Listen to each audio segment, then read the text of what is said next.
திருப்பூரில் ரங்கராஜ் பாண்டே, மணிகண்டன், பழனி, எழிலரசி, கபிலா விசாலாட்சி, ஹேமவர்த்தினி, நாராயண கோவிந்தன் பங்கேற்கும் சாணக்கியாவின் சில் பட்டிமன்றம் ஆகஸ்ட் 8 சனி மாலை 6 மணிக்கு. இடம் காயத்ரி மஹால், காங்கேயம் ரோடு, திருப்பூர். அனைவரும் வருக. அனுமதி இலவசம். और फिर भी न केवल मातंग समाज, न केवल दलित समाज, समग्र समाज के एक महान समाज सुधारक बनकर वो उभरे। वो लोग कवि भी बने, वो क्रांतिकारी विचारों से अपने साहित्य का सृजन भी करे और वो मराठी साहित्य जगत में साहित्य रत्न और लोक शाहीर भी कहलाए गए। जब अन्ना भाऊ के जीवन को समझते हैं तब मालूम पड़ता है कि पूरे जीवन में जो बच्चा सिर्फ डेढ़ दिन ही स्कूल में जा पाया, उसने अपने आप को विद्यार्थी और शिक्षक दोनों बनाकर समाज में इतना बड़ा योगदान दिया। साठे जी को भी मैं मनपूर्वक प्रणाम करता हूं। भाइयों बहनों, आज तिलक महाराज की पुण्यतिथि है। कोई एक व्यक्ति के जीवन पर जब पुस्तक लिखना होता है तो उसके बहुत सारे चैप्टर होते हैं, प्रकरण होते हैं। उनके जीवन में उन्होंने जिस जिस विषय पर योगदान दिया है, जो जो घटनाएं घटी हैं, वो चैप्टर में रेखांकित की जाती हैं। मगर तिलक महाराज पर अगर पुस्तक लिखना है तो चैप्टरों से ही पूरा पुस्तक भर जाएगा। इतना बड़ा योगदान तिलक महाराज का भारत के स्वातंत्र संग्राम में। तिलक महाराज स्वातंत्र संग्राम को एक नई दिशा में, एक नया अर्थ देने के लिए उन्होंने एक महान उद्घोषणा की, स्वराज मेरा जन्मसिद्ध अधिकार है। इस देश की जनता को स्वराज कोई दे नहीं सकता।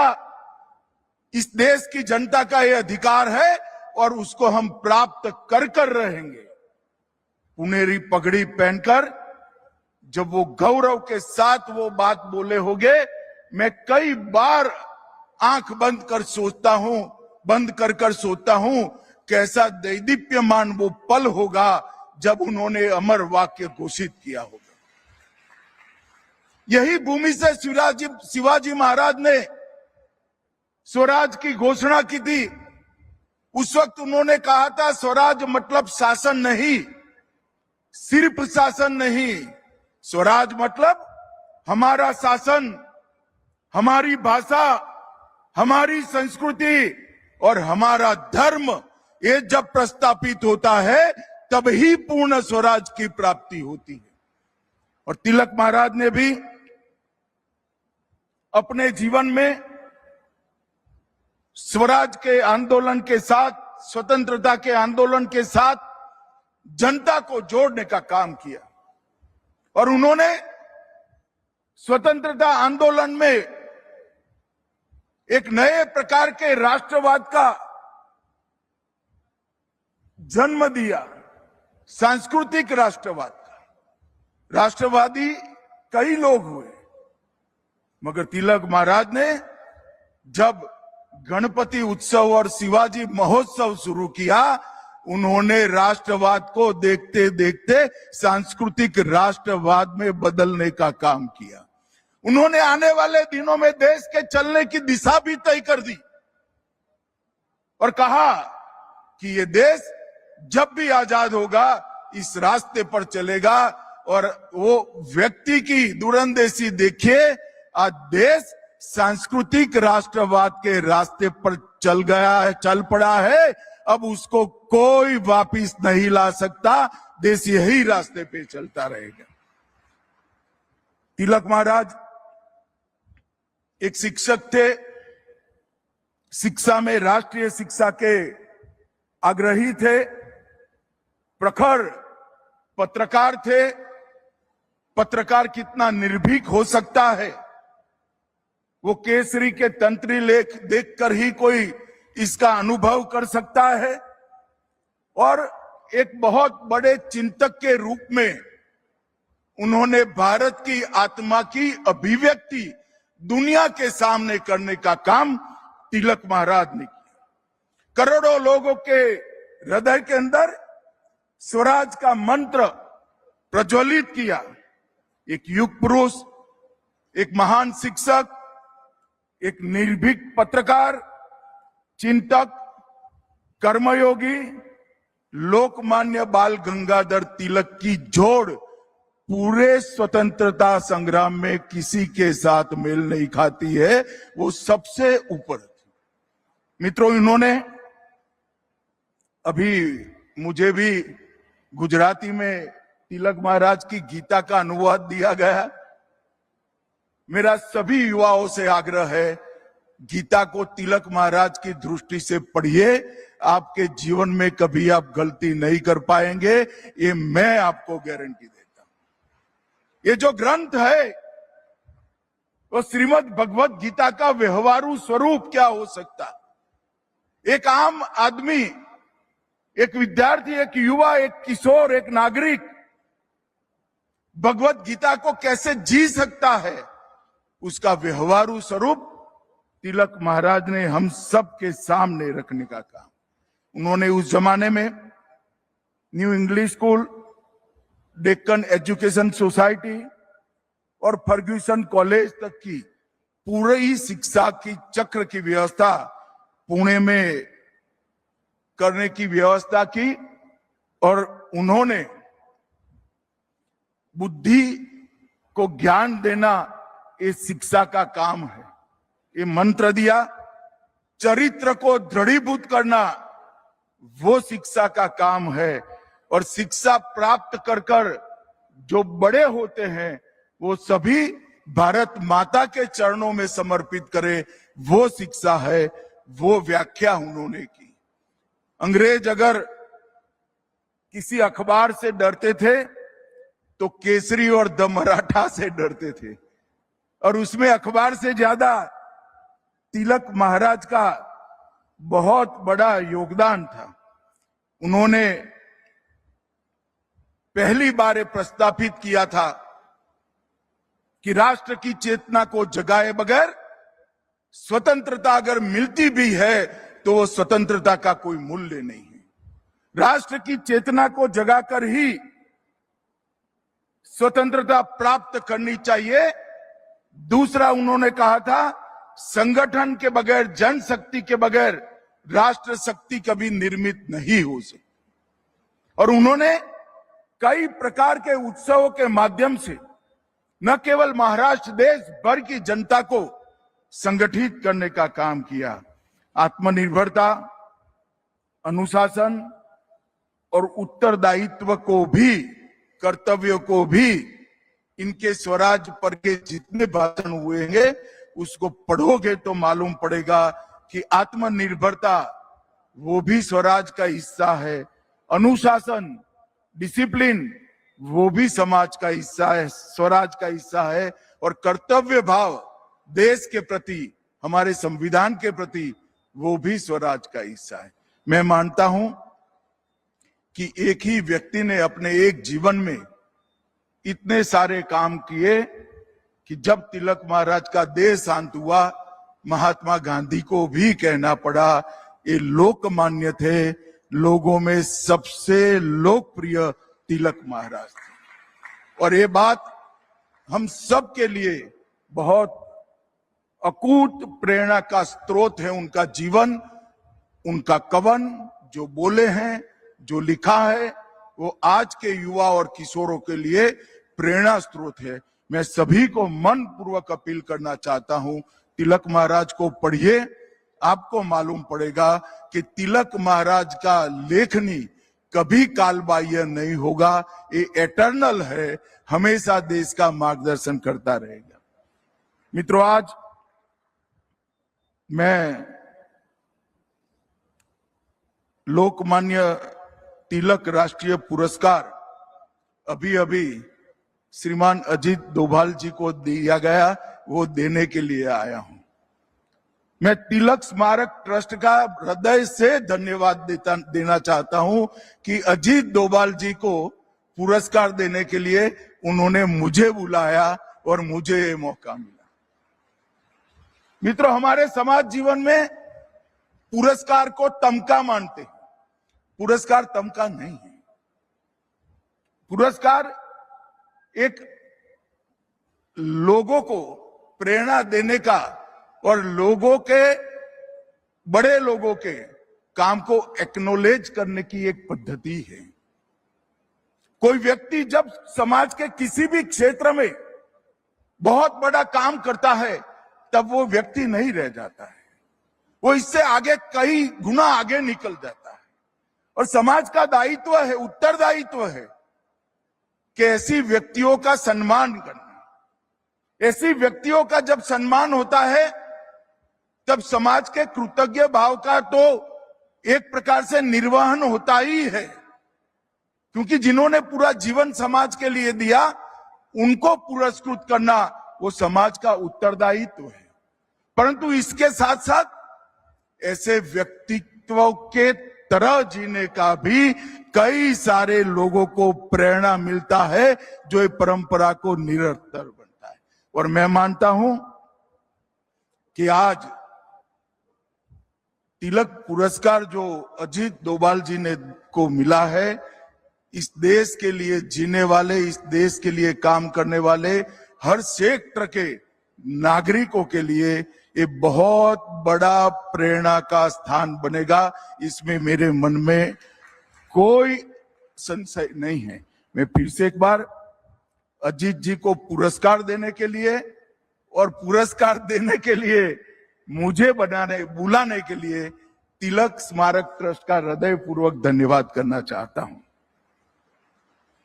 मित्रों, मैं गुजरात में गृह मंत्री था तब से अजीत डोभाल जी को जानता हूं। हमारे यहां एक सीरियल बॉम्ब ब्लास्ट हुआ था, मेरा अजीत जी से कोई परिचय नहीं था। मुझे नरेंद्र मोदी जी ने, उस वक्त गुजरात के मुख्यमंत्री थे, उन्होंने कहा था कि सिर्फ ये बॉम्ब ब्लास्ट नहीं, बॉम्ब ब्लास्ट के पीछे जो लोग हैं और देश भर में जितने बॉम्ब ब्लास्ट हुए हैं उसकी जांच गुजरात पुलिस ने करनी चाहिए। और आप अजीत डोभाल जी को बुलाइए और उनके साथ, आपके अफसरों के साथ बैठकर चर्चा करिए। मुझे याद है मेरे घर पर अजीत जी आए थे, दोपहर का वक्त था, और उन्होंने जो टिप्स दी थी इसका परिणाम ये था कि न केवल अहमदाबाद बॉम्ब ब्लास्ट, देश भर के 13 बॉम्ब ब्लास्ट एक साथ गुजरात पुलिस ने रिजॉल्व किए थे। ये बहुत बड़ी उपलब्धि। जब मोदी जी 2014 में प्रधानमंत्री बने, उन्होंने सबसे पहला अपॉइंटमेंट प्रधानमंत्री के नाते किया था, तो प्रिंसिपल सेक्रेटरी का नहीं किया था, अजीत डोभाल जी के एनएसए के रूप में चयन करने का काम किया। और मोदी जी के कालखंड का जब भी इतिहास लिखा जाएगा, आंतरिक सुरक्षा और बाहरी सुरक्षा की कोई मीमांसा करेगा तो स्पष्ट रूप से अजीत डोभाल जी के लिए उसको एक स्वर्णिम पृष्ठ रिजर्व रखना पड़ेगा, इसमें किसी को संशय नहीं। मोदी जी गुजरात में थे तब से चर्चा करते थे कि इस देश की विदेश नीति में रीढ़ की हड्डी का अभाव दिखाई पड़ता है। जब वो प्रधानमंत्री बने, मैंने पहले पार्टी के अध्यक्ष के रूप में और इनके कैबिनेट के साथी के रूप में बारीकी से देखा है। आज भारत की विदेश नीति रीढ़ की हड्डी वाली विदेश नीति बनी है, इसमें कोई डिनाई नहीं कर सकता। हमने सम्मान के साथ दुनिया में हमारा स्थान मजबूत किया है, और मोदी सरकार ने ये जो अचीव किया है उसमें भी अजीत डोभाल जी का बहुत बड़ा योगदान है। मित्रों, एक युवा अधिकारी गढ़वाल से आकर 72 में 68 में आईपीएस बनता है, शुरुआती करियर में ही केरल की इनकी कैडर छोड़कर आईबी के डेप्यूटेशन पर आना और फिर 72 से लेकर जब डीआईबी बने तब तक सतत आईबी के ऑफिसर के रूप में हर चुनौती जो देश के सामने आई उसके लिए इनको ही डीआईबी जो उस वक्त के थे उन्होंने नियुक्त किया। पूर्वोत्तर, सिक्किम, जम्मू कश्मीर, पंजाब, पाकिस्तान में रहकर कई जगह पे इन्होंने एक अद्भुत योगदान देने का काम किया है, जिसका चित्रांकन और जिसका मूल्यांकन संभव ही नहीं, क्योंकि आईबी के जो अफसर करते हैं, जो उनकी ड्यूटी निभाते हैं, वो कभी पूर्ण रूप से घोषित नहीं होती। पाकिस्तान में भी अजीत डोभाल जी ने 6 साल तक काम किया और बड़े क्रूशियल समय में काम किया। उसके बाद आईबी में उनको ऑपरेशन विंग में नियुक्त किया गया और मैं गृह मंत्री के नाते कह सकता हूं, मल्टी एजेंसी सेंटर देश की आंतरिक सुरक्षा की रीढ़ की हड्डी आज बना है। मोदी जी के आने के बाद 19 के बाद हमने उसको पूरी तरह से पुनर्जीवित भी किया है और एक नया अवतार भी आज के समय के रूप में लाए हैं। परंतु मैक के स्थापक अध्यक्ष अगर कोई था तो अजीत डोभाल जी थे। उन्होंने ही मैक की नींव, मजबूत नींव रखने का काम किया। 2004 में डीआईबी बने और डीआईबी बनने के बाद 2005 में वो सेवानिवृत्त हुए। मित्रों, उसके बाद भी विवेकानंद इंटरनेशनल फाउंडेशन के माध्यम से भारत की विदेश नीति, भारत की आंतरिक सुरक्षा और भारत की बाहरी सुरक्षा ये सुनिश्चित करने के लिए लगातार वो अनेक सालों तक काम कर रहे। 2005 से 14 का विवेकानंद इंटरनेशनल फाउंडेशन के अध्यक्ष के रूप में उनका कार्यकाल और वहां पर जो चिंताएं की गई, चर्चाएं की गई, जो निष्कर्ष पर पहुंचा गया, वो निष्कर्ष सारा रिजोल्यूशन में और किताबों में बंद था। मगर 2014 में जब नरेंद्र मोदी जी प्रधानमंत्री बने, अजीत डोभाल जी को उन्होंने एनएसए बनाया और जो भी मंथन हुआ था उसको जमीन पर उतारने का काम कर दिया। अजीत डोभाल जी को हम एनएसए के रूप में जानते हैं, मगर हम नहीं जानते क्योंकि ऐसी चीजों का प्रचार नहीं होता है। मगर आज मौका भी है, दस्तूर भी है। अजीत डोभाल जी देश के सबसे लंबे कार्यकाल तक एनएसए रहने का सम्मान भी श्री अजीत डोभाल को जाता है। और उन्होंने अनेक दृष्टि से भारत की सेना को आधुनिक बनाना, समसामयिक परिवर्तन करना, सेना के अंदर टेक्नोलॉजी और वीरता दोनों का एक अद्भुत फाइन ट्यूनिंग करना, कई प्रकार के बड़े फैसले अजीत जी के कार्यकाल में नरेंद्र मोदी जी ने लिए हैं। और नरेंद्र मोदी जी के फैसलों के पीछे डोभाल जी का बहुत लंबा अनुभव सिद्ध सलाह भी होता था। और बहुत, मैं एक वाक्य में भी कहना चाहता हूं, हमारी सेना की सुरक्षा क्षमता और आक्रामक क्षमता को आमूल चूर परिवर्तित करने का काम ये 12 साल में नरेंद्र मोदी जी ने किया है और इसमें डोभाल साहब का बहुत बड़ा योगदान है। इसलिए जब मुझे ट्रस्ट का फोन आया कि श्री अजीत डोभाल जी को हमारी कमेटी ने इस वर्ष के तिलक पुरस्कार के लिए चयन किया है, अगर आप आ सकते हैं तो हमें अच्छा लगेगा। मैं कहूँ आपको तो अच्छा लगेगा नहीं लगेगा मुझे मालूम नहीं है, मगर डोभाल साहब को पुरस्कार देते हुए मुझे बहुत अच्छा लगेगा, मैं जरूर आऊंगा। और मित्रों, आज हमने इस सभागार में बैठकर तिलक महाराज की भूमि पर, शिवाजी महाराज की भूमि पर,